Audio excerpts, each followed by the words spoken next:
महत्त्वाची बातमी, मालवण राजकोट किल्ल्यावर शिवरायांचा पूर्णाकृती पुतळा उभारण्यात आलाय आणि या पुतळ्याच्या चबुतऱ्याच्या जवळची जमीन खचली आहे। जमिनीला भलं मोठं भगदाड पडलंय। जोरदार पावसानं जमीन खचल्याचा अंदाज वर्तवण्यात येतोय। जमीन खचल्याचा व्हिडिओ सोशल मीडियावर व्हायरल झाला। तर याआधीच तिथं मालवणमधल्या याच ठिकाणी जो छत्रपती शिवाजी महाराजांचा पुतळा उभारलेला होता, तो पुतळा वाऱ्यानं कोसळलेला होता।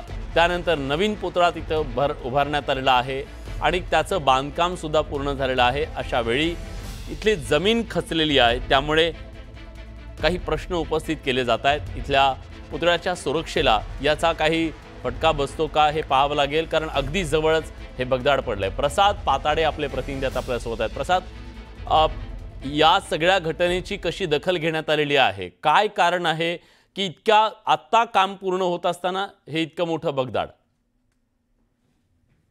सिंधुदुर्ग जिल्ह्यामध्ये मागील 24 तासापासून येलो अलर्ट जारी करण्यात आलेला आहे आणि सिंधुदुर्ग जिल्ह्यात रिमझिम स्वरूपाचा पाऊस पडत आहे। तर तो समुद्र किनारपट्टीमध्ये मोठ्या प्रमाणात पाऊस जो आहे तो दमदार हजेरी लावलेली आपल्याला पाहायला मिळते आणि याचाच परिणाम जो आहे तो राजकोट किल्ला येथे पाहायला मिळतो। छत्रपती शिवाजी महाराजांचा नव्याने उभारण्यात आलेला हा जो 93 फुटी जो पुतळा आहे त्याच्या चबुतऱ्याच्या बाजूला जो आहे तो या ठिकाणी भगदाड पडलेली परिस्थिती आपल्याला पाहायला मिळते आणि त्यामुळे एक भयावह परिस्थिती निर्माण झाली आहे। कारण 4 डिसेंबरला 2023ला देशाचे पंतप्रधान नरेंद्र मोदी यांनी या ठिकाणी पुतळ्याची अनावरण होतं ते केलं होतं। त्यानंतर नव्याने तो जो पुतळा आहे तो 26 ऑगस्टला हा जो पडला होता आणि त्यानंतर 11 मे 2025ला नव्याने पुतळा उभारण्यात आला आणि 11 मे 2025ला जो आहे त्या पुतळ्याचं पुन्हा पूजन आणि दर्शन करण्यात आलं। देवेंद्र फडणवीस यांच्या हस्ते हा कार्यक्रम करण्यात आला आणि यानंतर आता पाहायला गेला तर